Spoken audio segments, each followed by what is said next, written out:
Yo mga igala, good morning. So ito, makita nyo B yan nakalagay dyan.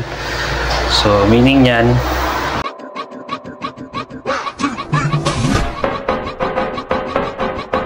isa to sa mga egg na lay ng ating broad-breasted na mga female.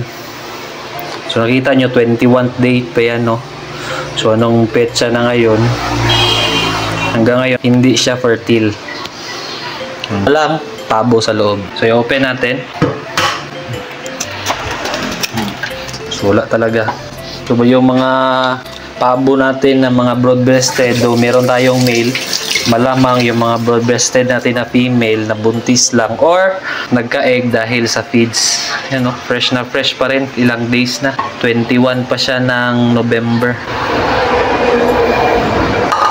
So yan, maulam lang natin to. Paulam lang natin. Marami pa dyan, no? Not fertile na mga broad-breasted eggs. Tsaka mga upgraded eggs. Yan, ulamin lang muna. Kita nyo yung egg na yan. Clear na clear. Walang kadugo-dugo. So, never talaga yan ma-fertile yan ganito. Ulamin na lang. Fresh pa naman. Maganda pa naman. Nagmerinda na mo?